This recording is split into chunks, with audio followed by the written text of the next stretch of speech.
Oi pessoal, aqui quem fala é Gabriela Vanzodas e esse é mais um episódio do podcast Talviews. Como de costume, queria lembrar vocês que além de ouvir os nossos episódios na sua plataforma de áudio preferida, você também pode ver esse papo na edição em vídeo no YouTube e seguir a gente nas nossas demais redes sociais, o Instagram, o Telegram e mais recentemente o TikTok. Bom, hoje nós vamos juntar dois formatos de episódio que vocês já estão acostumados. Então a gente vai fazer um Pra Onde a Bolsa Vai, depois do Balanço dos Balanços. A gente vai aproveitar o final da temporada do segundo trimestre de 2024 para passar um pouco pelos destaques dos resultados, olhar para os desdobramentos desses números, as perspectivas dos setores da nossa cobertura e fazer uma atualização de cenário para entender onde estão as melhores oportunidades para os investidores nesse momento. Então hoje contamos com a presença do Daniel Gever, estrategista-chefe do Research do Itaú BBA. Daniel, seja muito bem-vindo. Obrigado pelo convite. Para abrir o nosso papo, eu já queria passar a palavra para você, sem me estender muito, para você contar um pouco para a gente o panorama geral de como que foram os destaques dessa temporada de balanços. Bom, acho que a conclusão da temporada foi uma temporada positiva. Por que isso? Quando a gente faz uma análise, a gente olha basicamente 4 pontos da tendência de lucro de um resultado trimestral. Acho que o primeiro, tentar olhar um pouco crescimento. Na temporada, o EBITDA, se você excluir Petro e Vale, cresceu 10%, o lucro cresceu 2%. Esse número vai parecer pouco se você olhar o número final. Só que por quê? Commodities tiveram uma queda de 20% no lucro. Mas, porém, eles cresceram em geração de caixa. Depois eu já explico um pouco isso. E o que foi muito interessante, que era um dos receios dos investidores, foi a parte de economia doméstica. Aqui em economia doméstica a gente gosta de dividir o grupo em dois, em setor financeiro e o setor de doméstico outros. Setor financeiro, o lucro cresceu duplo dígito e o setor doméstico e não financeiro cresceu 37% o resultado. Acho que começando a se beneficiar daquele ciclo de afrouxamento monetário que a gente viu nos últimos 12 meses. Lembrando, né, que a Selic saiu de 13,75%. E ela foi agora está em 10,5%. Então acho que o primeiro ponto quando você olha a economia doméstica, os dados foram bons. O segundo ponto que a gente gosta de olhar, isso está disseminado em mais empresas. Então a gente gosta de olhar muito a difusão de que setores, quantas empresas. Para você ter uma ideia, basicamente quase 70% da bolsa cresceu lucro ano contra ano, mais de 70% cresceu EBITDA e mais de 90% da bolsa cresceu receita ano contra ano. Então está disseminado, não é só específico de alguns papéis. Então, olhamos primeiro crescimento, segundo olhar aqui a difusão. Terceiro ponto aqui para se olhar revisão de lucro. E essa temporada acatou revisão de lucro. Ela não foi o que a gente chama de, nos Estados Unidos, beat and raise. A empresa bate e revisa para cima. No curto prazo, a gente teve ainda uma revisão para baixo de alguns setores domésticos. Porém, quando você olha para 2025, está estável e o setor que foi bom nos 2 anos de revisão foi o setor financeiro. Então, o setor financeiro, bancos e outros players estão sendo um destaque aqui dentro nessa temporada. Uma outra pergunta que vale mencionar, a gente está usando bastante aqui inteligência artificial. A gente começou a ler o conference call transcript das empresas, dos CEOs, CFOs das empresas. Então, para ver se eles estão otimistas ou negativos na hora de falar as perspectivas. E algumas conclusões interessantes, assim, nota 0 estando muito negativo e nota 10 estando muito otimista, a média do discurso da Bolsa foi uma nota 7,4. Então, eu diria que estão otimistas e tem alguns destaques, algumas do setor de construção, alguns do setor de financeiro, foram destaques com nota próxima de 9. Então, assim, dá para mostrar que na leitura do management está interessante. E por último, assim, que a gente recebe perguntas de outros contrapartes do setor que não só de bolsa, como é que se comportou a alavancagem da bolsa, né? É sempre uma pergunta. A alavancagem da Bolsa terminou esse trimestre em 1,7 vezes a dívida líquida EBITDA, que é muito confortável. Estava em 1,5 no trimestre anterior, então muito próximo da estabilidade. Então, acho que essa temporada aqui tirou um pouco de ansiedade dos investidores olhando para frente e foi uma temporada positiva para mostrar crescimento duplo dígito de economia doméstica. Bacana.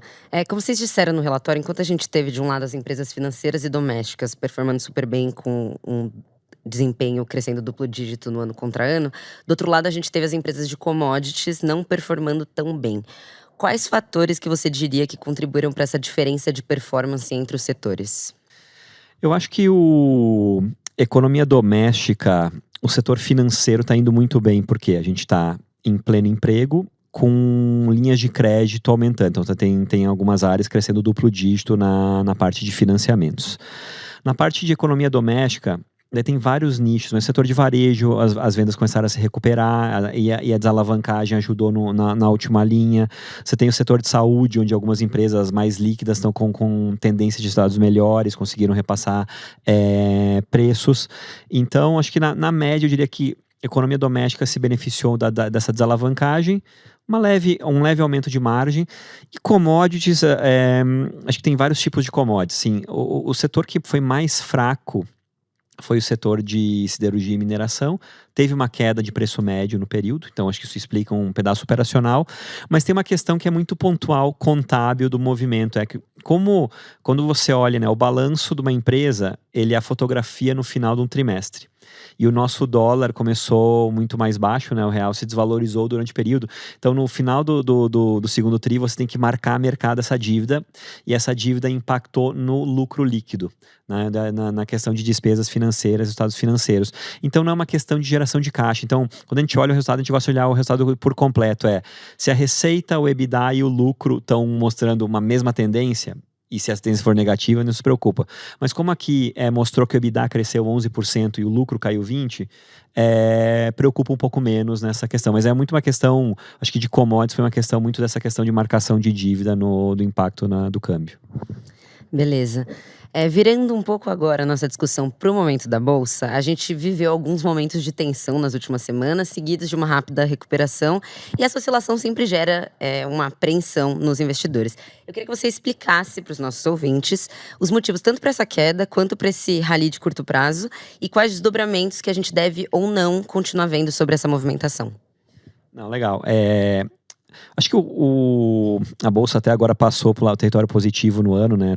Tava subindo próximo de 6%, agora quando se fala no mês. O que a gente tem visto? A gente tem visto que o primeiro semestre do ano foi um semestre muito de tecnologia.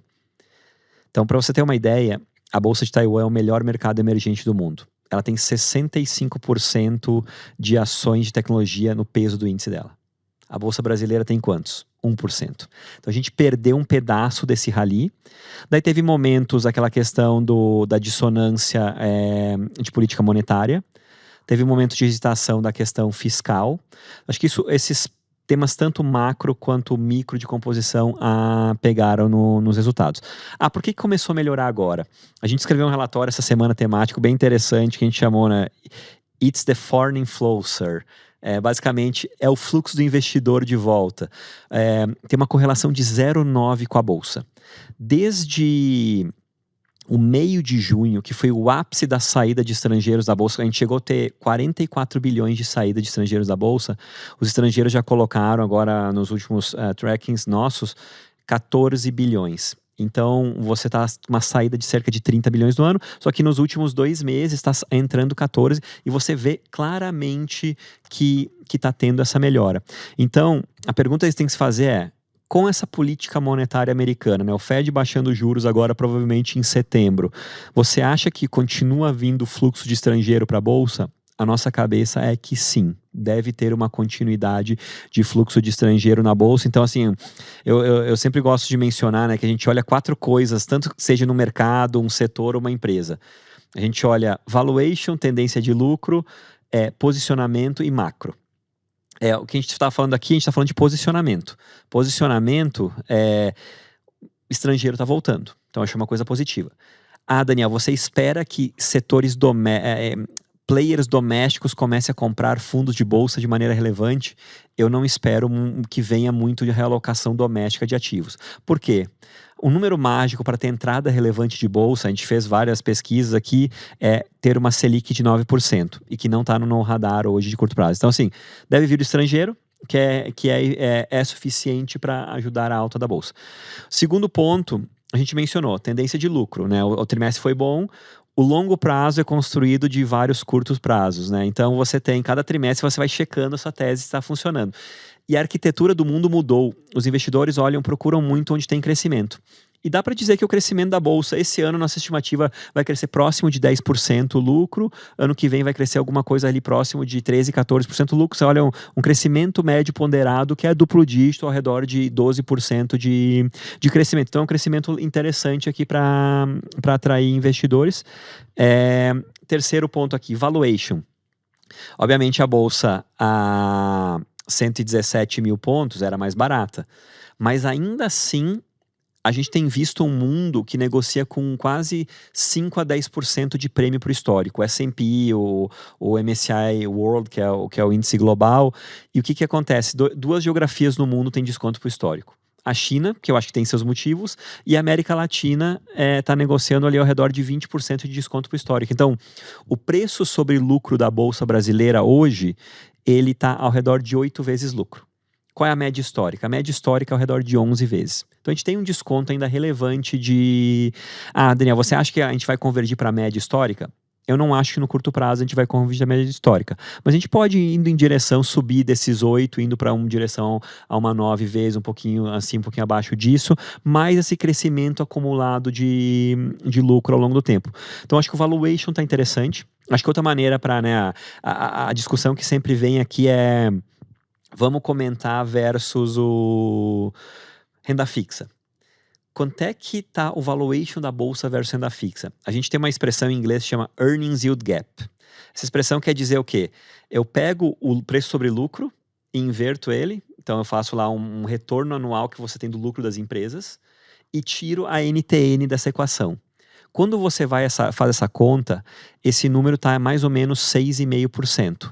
A média histórica brasileira era 4,5%. Esse é o teu equity risk premium, é quanto você deveria ganhar, né, ou é esperado ganhar acima de investir na renda fixa. Então, você está também com uma margem de segurança histórica para a Bolsa. Então, dá para dizer que a Bolsa ainda está barata nesse nível, mesmo após essa alta agora desse mês e desde a entrada dos estrangeiros. Então, a gente falou de tendência de lucro, falou de posicionamento e falou de valuation. Acho que a parte que eu sou um pouco menos positivo é o impacto macro no mercado. Aqui, por que o impacto macro? Porque a gente espera que vai ter uma desaceleração de PIB 2024 para 2025 e a gente não espera que tenha queda de juros, a continuidade nisso. Então, talvez desses 4 pilares, bastante interessante valuation, posicionamento ok, tendência de lucro ok e um pouquinho mais negativo um pouco na questão do impacto macro. Perfeito. No final de agosto, a gente realizou o nosso primeiro Investment Strategy Day, um evento que reuniu clientes privados, family offices, alocadores e gestores para discutir os recentes acontecimentos de mercado e as perspectivas para a economia e para os investimentos. Eu queria que você compartilhasse com a gente quais foram as principais discussões que rolaram nesse encontro. Acho que foram aqui, a gente escreveu um relatório sobre isso, depois se quiserem, a gente passa esse relatório. Foram 5 discussões. Qual é o cenário global? Risk on ou risk off? A gente convidou, né? Foi um público bem seleto, alocadores, private, gestores de bolsa, gestores de multimercados e com 9 assets e gestores outperformers no mercado. Um pouco do takeaways dele, das conclusões deles a gente está vivendo o que a gente chama de um risk on. Então o Fed vai poder baixar os juros sem causar uma recessão na economia. Por causa de uma recessão da economia americana, não. Vai ser uma desaceleração da economia americana. Então, isso na média, positivo para mercados emergentes ou para ativos de maior risco. Acho que esse foi a primeira conclusão. A segunda conclusão na média, esses investidores esperam que vai ter aumento de juros da Selic agora no próximo evento em setembro, mas eles não acham que isso é detrator da Bolsa. Porque é meio paradoxal, né? Você vai ter aumento de juros, mas a Bolsa não ser ruim. A cabeça deles, e quando a gente faz matematicamente, o que importa para o valuation da Bolsa é a curva longa de juros. É a curva que você vai fazer o valor presente de um DCF, um fluxo de caixa descontado na Bolsa. Então, se você subir a Selic no curto prazo, mas a curva longa ficar estável / cair, significa que o teu NPV, o teu valor presente líquido da Bolsa vale mais. Então é uma questão de ancorar a credibilidade do Banco Central nesse quesito. Então acho que essa é a segunda conclusão. Terceira conclusão, que para mim foi até uma surpresa positiva, foi a questão de você ter um pouco de... A gente perguntou, você prefere Bolsa americana ou Bolsa brasileira? A maior alocação, assim, na média, é a Bolsa Americana, esse mercado mais líquido. Mas os gestores de multimercados estão um pouco mais positivos com a Bolsa Brasileira, um pouco corroborando, assim, eles falaram, eles citaram a questão do valuation, citaram a questão do posicionamento, que quase nenhum alocador está mais recomendando Bolsa, né, tá? Esqueceu um pouco esse ativo do mercado. O quarto ponto, assim, que temas e setores foram discutidos? No nosso relatório a gente comenta, tiveram 11 ações que foram mencionadas lá dos gestores fazendo pitch, né? Dizendo quais são as posições que eu gosto e qual a comunalidade desses temas. Setor elétrico é um dos preferidos, setor financeiro é um dos setores que eles gostam bastante. E setor de commodities seletivos é outro ponto que eles mencionaram. A gente também chamou, né? Vamos ter um debate com gestores que analisam a América Latina, para ficar vendo como é que eu faço a comparação entre Brasil, Chile, México e outros ativos.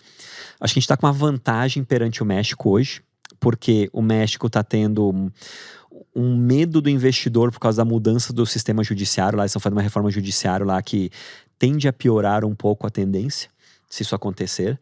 E então o investidor internacional está olhando um pouco melhores olhos aqui para o Brasil, e obviamente eles são os dois mercados líquidos. E outro país assim que vale ficar no radar é que Chile também surgiu como um destaque. A gente, como é que a gente está, né? Eu sou também, além de estrategista do Brasil, eu sou estrategista da América Latina pro banco. A gente tem operações no Chile, México, em várias geografias aqui na região. A gente está acima da média em Brasil e Chile. Então tá corroborando um pouco com esses gestores também têm falado. Beleza, então para fechar, eu queria que você compartilhasse com a gente as top picks da cobertura. Tá, não, legal. Eu gosto, antes de falar de papéis e mencionar, eu gosto muito de falar em temas para a gente pensar. Citar aqui, basicamente, 4 temas que a gente acha interessante. Mas eu tenho um que eu gosto mais, que é o principal, que a gente chama de bond proxy, ou ações atreladas à taxa de juros com valuation atrativo. Vamos traduzir isso. Se você gosta de NTN a 6%, por que não comprar uma ação geralmente relacionada ao setor de infraestrutura que consiga te entregar 11, 12, 13% de taxa de retorno real? E, uma taxa de retorno real desse nível, nominal, significa mid to high teens, né? De 15 para cima de retorno nominal, que é um retorno bem interessante para compor capital ao longo do tempo. Geralmente são setores que têm um dividendo yield bom. Se você olhar no longo prazo, o IDIV, por exemplo, bate de longe o Ibovespa, porque tem um carrego melhor, tem um predicado de qualidade melhor. O que está dentro desse tipo de setor? Setor mencionando alguns nomes que a gente tem no portfólio, setor de elétrico, a gente gosta muito do Equatorial, que fez agora a alocação, né, comprou um pedaço como investidor estratégico da Sabesp, tem uma avenida interessante de geração de valor para frente, é uma empresa que a gente acha interessante. Setor elétrico gostamos muito. Gostamos do setor de portos, Santos Brasil é uma empresa, né, a líder aqui do Porto de Santos, que a gente acha muito interessante, vai pagar um dividendo bastante relevante agora nos próximos meses. Dentro desse tema também, eu considero shopping center como a infraestrutura do consumo. Então eu não quero acertar uma empresa específica de consumo, compre shopping centers. Os shopping centers da Bolsa estão com valuation muito mais atrativo que alguns fundos imobiliários estão comprando ativos de shopping center. Então é melhor, a gente acha interessante aqui no relativo da Bolsa. Então esse tema aqui, para mim, é o tema principal, porque ele te dá um carrego interessante nesse momento que tem uma certa incerteza econômica.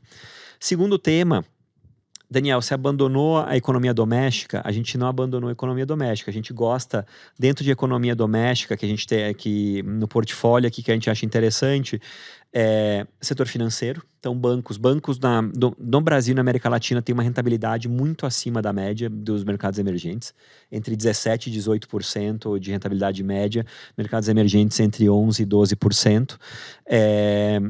Setor de...